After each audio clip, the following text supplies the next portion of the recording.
Hello guys, welcome to my channel. ఇప్పటి వరకు part 1 చూసారు. ఇప్పుడు పార్ట్ 2ని ఎక్స్ప్లెయిన్ చేయబోతున్నాను. నేను ఎక్స్ప్లెయిన్ చేసే విధానం మీకు నచ్చినట్లయితే వీడియోకి లైక్ కొట్టి ఛానల్ని సబ్స్క్రైబ్ చేసుకోండి. అందరూ ఆ సూపర్ హ్యూమన్ ఎబిలిటీస్ గల మనిషినే చూస్తూ ఉంటారు. అతను కూడా అందరిని చూస్తాడు. అతని కళ్ళు థర్మల్ కెమెరాస్లా పనిచేస్తాయి. అతను మెట్లు దిగి అందరి ముందుకు వస్తాడు. అప్పుడే అక్కడ క్రిమినల్స్లో ఒకతను అతని చేతిలో ఉన్న కత్తితో ఆ సోల్జర్ మీద దాడి చేయడానికి వెళ్తాడు. అప్పుడే అతను అతని చెయ్యిని పట్టుకొని చెయ్యి విరిచేస్తాడు. ఆ కత్తితోనే అతని గొంతు కోసేస్తాడు. అప్పుడే అక్కడ పోలీస్ ఆఫీసర్ తన గన్తో అతని మీదకి షూట్ చేస్తాడు.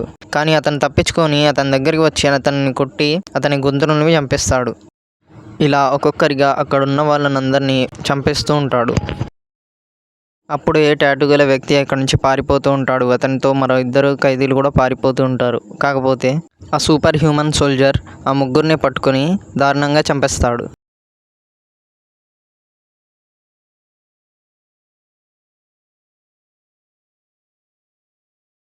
ఆ ముగ్గురిని చంపాక అతను డైరెక్ట్గా పోలీస్ కమాండర్ పైకి దాడి చేస్తాడు. అతని గొంతు పట్టుకుని అతన్ని చంపేయబోతాడు. అప్పుడే హీరో కమాండర్ని కాపాడడానికి కత్తితో ఆ సూపర్ హ్యూమన్ సోల్జర్ మీదకి దాడి చేస్తాడు. అతని మీద ఉన్న ఎక్స్పెరిమెంట్ నెంబర్ సీన్ని చూస్తాడు. అప్పుడే ఒక ఖైదీ మెట్లెక్కి అందరినీ తప్పించుకుందామని అంటాడు. అక్కడి నుండి అందరూ తప్పించుకుంటూ పోతూ ఉంటే ఆ సూపర్ హ్యూమన్ సోల్జర్ మళ్ళీ కమాండర్ మీదకి దాడి చేస్తాడు. కాకపోతే అంతలోనే హీరో వచ్చి అతన్ని ఆపుతాడు.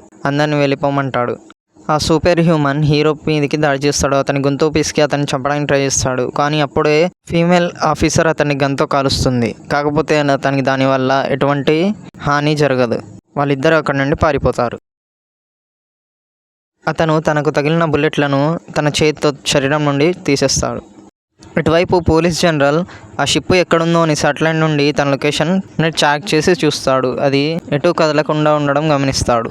అప్పుడే జనరల్కు ఒక కాల్ వస్తుంది. అవతల నుండి ఒక వ్యక్తి మాట్లాడతాడు. అతనికి కూడా సర్జరీ మార్కులు ఉంటాయి మరియు అతనిపైన కూడా ఎక్స్పెరిమెంట్ చేసిన సీల్ ఉంటుంది. అతను పోలీస్ జనరల్తో నువ్వు ఆ షిప్ మీదకి వెళ్ళి ఆల్ఫాను క్షేమంగా తీసుకురమ్మని అంటాడు. ఆ ఆల్ఫా ఎవరో కాదు, సూపర్ హ్యూమన్ ఎబిలిటీస్ కలిగిన వ్యక్తి. ఆ మాట వినగానే జనరల్కు కోపం వచ్చి అతను అక్కడే ఉన్న కరెంట్ స్తంభాన్ని గట్టిగా గుద్దుతాడు. దానితో ఆ స్తంభం పగిలిపోతుంది. అతని కళ్ళు కూడా మారుతాయి. దీనివల్ల అతనికి కూడా సూపర్ హ్యూమన్ ఎబిలిటీస్ ఉన్నాయని తెలుస్తుంది. ఇంకోవైపు షిప్లో ఉన్న మరికొందరు ఖైదీలు తమ ఫీమేల్ బాస్ను విడిపించడానికి వస్తారు. మరోవైపు భయంతో పడుకున్న డాక్టర్ను అక్కడే ఉన్న నర్సు లేపుతుంది. బయట ఏదో శబ్దాలు వస్తున్నాయని బయటికి చూడడానికి వెళ్తుంది. అప్పుడే ఒక చెయ్యి వచ్చి తన గొంతును నొప్పి చంపేస్తుంది. అది చూసి డాక్టర్ భయపడి బయటికి పారిపోతాడు. అలా పారిపోతుండగా అతను ఫీమేల్ ఆఫీసర్కి దొరుకుతాడు. ఆ ఫీమేల్ ఆఫీసర్ అడుగుతుంది ఎవరు అతను ఏంటి అని. కానీ అతను నాకు ఎవరో తెలియదు, కానీ అతనికి నేను మందు ఇచ్చాను లేవకుండా ఉండడానికి అని అంటాడు. కొంతమంది క్రిమినల్స్ ఫీమేల్ బాస్ని విడిపిస్తారు. అప్పుడు అక్కడికి ఆ ఆల్ఫా వస్తాడు. ఆల్ఫా వచ్చి అక్కడ ఉన్న వాళ్ళందరినీ చంపేస్తాడు. సీన్ ఇక్కడ నుంచి షిఫ్ట్ అవుతుంది. డాక్టర్ ముందు ఆల్ఫా ఎక్కడున్నాడో అతని ప్లేస్కి వాళ్ళందరినీ తీసుకెళ్తాడు. పోలీస్ కమాండర్ ఆల్ఫా కోసం షిప్ మొత్తం వెతుకుతూ ఉంటాడు. అక్కడ చాలామందిని చంపేసి ఉండడం గమనిస్తాడు. ఆల్ఫాని మానిటర్ చేసే ఇద్దరు చనిపోయి ఉండడం వాళ్ళు గమనిస్తారు. అక్కడ ఒక బుక్ని చూస్తారు. దాన్ని చూసి అక్కడ చదువుతూ ఉంటారు. ఇద్దరు క్రిమినల్స్ ఆల్ఫా నుండి తప్పించుకుంటూ పారిపోతూ ఉంటారు. వాళ్ళు లిఫ్ట్లో ఎక్కుతారు. కానీ ఆ లిఫ్ట్ పైకి ఆల్ఫా దూకి వాళ్ళని గన్తో కాలుస్తూ ఉంటాడు. ఆ గన్ సౌండ్ విని పోలీస్ కమాండర్ అటువైపు వెళ్తాడు. ఇటువైపు డాక్టర్, ఫీమేల్ ఆఫీసర్ మరియు హీరోలకు రీసెర్చ్ బుక్ దొరుకుతుంది.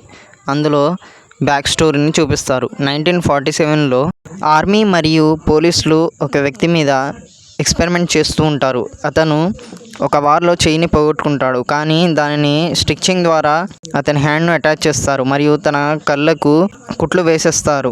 ఎక్స్పెరిమెంట్లో భాగంగా అతన్ని ఒక సూపర్ హ్యూమన్ సోల్జర్గా, సూపర్ వెపన్గా వార్లో వాడుకుందామని అతన్ని ఒక సూపర్ సీరం ద్వారా ఇంజెక్ట్ చేస్తారు. కానీ ఓవర్ డోస్ వల్ల అతను కంట్రోల్ తప్పిపోతాడు మరియు ఒక జంతువులాగా ప్రవర్తిస్తాడు. ఆ సీరం వల్ల అతనికి సూపర్ హ్యూమన్ ఎబిలిటీస్ మరియు అతని ఏజ్ పెరగదు. అక్కడ ఉన్న వాళ్ళందరినీ అతను చంపేస్తాడు. ప్రెజెంట్లో లిఫ్ట్లో ఉన్న ఇద్దరు కిల్లర్ని ఆల్ఫా పట్టుకుంటాడు. ఆ సౌండ్స్ విని పోలీస్ కమాండర్ వచ్చి ఆ ఫీమేల్ కిల్లర్ని కాపాడతాడు. ఒకవైపు పోలీస్ జనరల్ తన టీంతో పాటు హెలికాప్టర్లో ఆ షిప్కి చేరుకోవడానికి బయలుదేరతాడు. హెలికాప్టర్లో ఉన్న సోల్జర్స్ తమకు ఒక సీరాన్ని ఎక్కించుకుంటారు. దానివల్ల వాళ్ళకు కూడా సూపర్ ఎబిలిటీస్ వస్తాయి. ఇటువైపు హీరో లిఫ్ట్లో చనిపోయిన ఖైదీని చూస్తారు. ఫీమేల్ ఖైదీని తీసుకొని పోలీస్ కమాండర్ కిచెన్లో ఉన్న ఫ్రీజర్లోకి వెళ్తాడు. అక్కడ వాళ్ళ ఆఫీసర్ల శవాలు ఉండడం చూస్తాడు. ఆ ఫీమేల్ ఖైదీని ఆ ఫ్రీజర్లోనే ఉండమంటాడు. అతను ఆ డోర్ దగ్గరే ఆల్ఫా కోసం వెయిట్ చేస్తూ ఉంటాడు. అప్పుడే ఆల్ఫా తలుపు విరగ్గొట్టుకొని లోపలికి వచ్చి అతని మీద దాడి చేస్తాడు.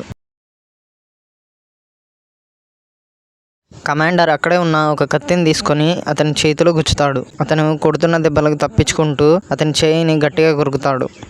ఆల్ఫా తనను ఎంత తల మీద కొట్టినా కూడా ఆ చేయిని అతను విడవడు. చివరికి గట్టిగా కొరుకుతూ అతని చేయిని వేరు చేసేస్తాడు.